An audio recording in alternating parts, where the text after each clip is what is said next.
Hello friends, welcome to Tamil Village Cooking. இன்னைக்கு நம்ம சேனல்ல ஒரு சூப்பரான பணியாரம் ரெசிபி தாங்க பார்க்க போறோம். ஏற்கனவே எங்க சேனல்ல நிறைய பணியாரம் வெரைட்டிஸ் ரெசிபிஸ் போட்டுருக்கோம். இது வந்து கொஞ்சம் புதுசா ட்ரை பண்ணலாம் அப்படினு சொல்லிட்டு இன்னைக்கு நாங்க ட்ரை பண்ண போறோம். வாங்க நம்ம வீடியோக்குள்ள போய் டேஸ்டியான கொத்தமல்லி குழி பணியாரம் எப்படி செய்யறதுங்கறத பார்க்கலாம். கொத்தமல்லி குழி பணியாரம் செய்யிறதுக்கு தேவையான பொருட்கள் இன்னைக்கு நான் வந்துட்டு ஒரு கைப்பிடி அளவு கொத்தமல்லி எடுத்துக்கங்க.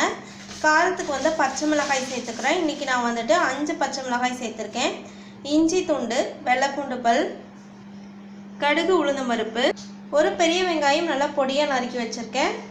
பணியாரம் ஊற்றுறதுக்கு மாவு எடுத்து வச்சுருக்கேங்க. நம்ம நார்மல் இட்லி மாவு தான்.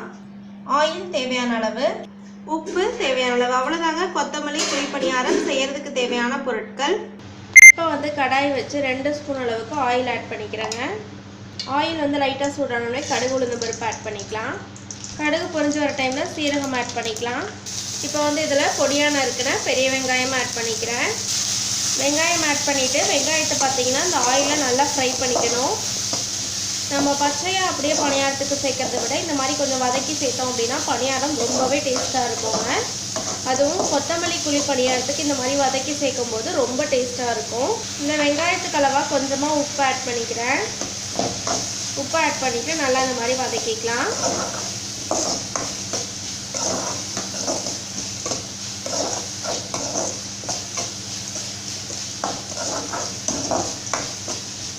இப்போ வந்து வெங்காயம் நல்லா வதங்கிடுச்சுங்க. இந்த டைமில் நம்ம ஸ்டவ் ஆஃப் பண்ணிடலாம்.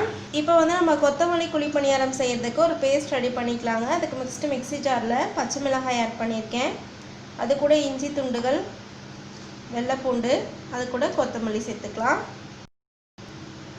இப்போ இதில் கொஞ்சமாக தண்ணி ஆட் பண்ணிக்கலாம். இப்போ இதை அரைச்சி நல்லா பேஸ்ட்டாக எடுத்துக்கலாங்க. பாருங்கள், இந்த அளவுக்கு பேஸ்ட்டாக இப்போ அரைச்சி எடுத்துருக்கேன். இப்போ வந்து நம்ம கொத்தமல்லி குழி பணியாரத்துக்கு மாவு கூட மிக்சிங் எல்லாமே ரெடி பண்ணிடலாங்க. அதுக்கு ஃபஸ்ட்டு நான் வதக்கி வச்சுருந்த வெங்காயம் ஆட் பண்ணிக்கிறேன். இப்போ வந்து இதில் நம்ம அரைச்சி வச்சுருக்கக்கூடிய பேஸ்ட்டு இதில் ஆட் பண்ணிக்கலாம்.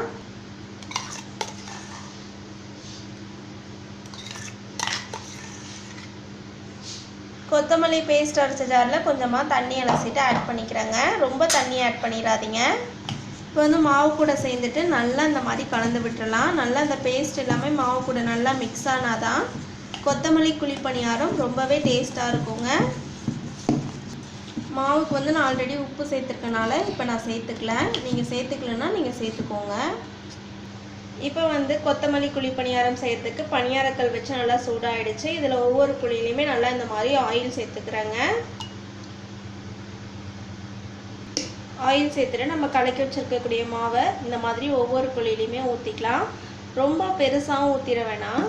ஓரளவுக்கு மீடியம் சைஸாக ஊற்றினா தான் பணியாரம் வந்து சாப்பிட்றதுக்கு நல்லா டேஸ்ட்டாக இருக்கும். கொத்தமல்லியில் பார்த்தீங்கன்னா நிறைய மருத்துவ பயன்கள் இருக்குங்க. ஆனால் ஒரு சிலருக்கு அது ஸ்மெல்லே கூட பிடிக்காமல் இருக்கும்.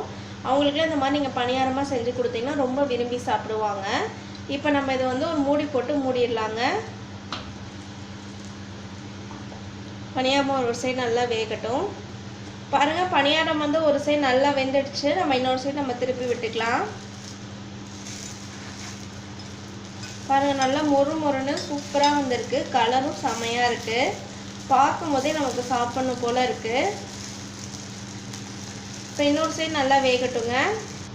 பாருங்கள், பணியாரம் வந்து 2 சைடும் சூப்பராக வெந்துடுச்சு. இது நம்ம பிளேட்டில் மாற்றிட்டு சர்வ் பண்ணிடலாம். அவ்வளோதாங்க, கொத்தமல்லி குழி பணியாரம் சூப்பராக தயாராகிடுச்சு. இந்த ரெசிபியை உங்கள் வீட்டு கிச்சன்லையும் மறக்காமல் ட்ரை பண்ணி பாருங்கள். ட்ரை பண்ணி பார்த்துட்டு பிடிச்சிருந்துச்சுன்னா எங்கள் தமிழ் வில்லேஜ் குக்கிங் சேனலை லைக் பண்ணுங்கள், கமெண்ட் பண்ணுங்கள், சப்ஸ்கிரைப் பண்ணுங்கள். அப்படியே கூட இருக்கக்கூடிய பெல் ஐக்கானையும் ப்ரெஸ் பண்ணிடுங்க. அப்போ தான் நாங்கள் போடுற வீடியோஸ் உங்களுக்கு உடனுக்குடனே வந்து சேரும். இந்த வீடியோ உங்களுக்கு பிடிச்சிருந்தா ஷேர் பண்ணுங்கள். தேங்க்யூ.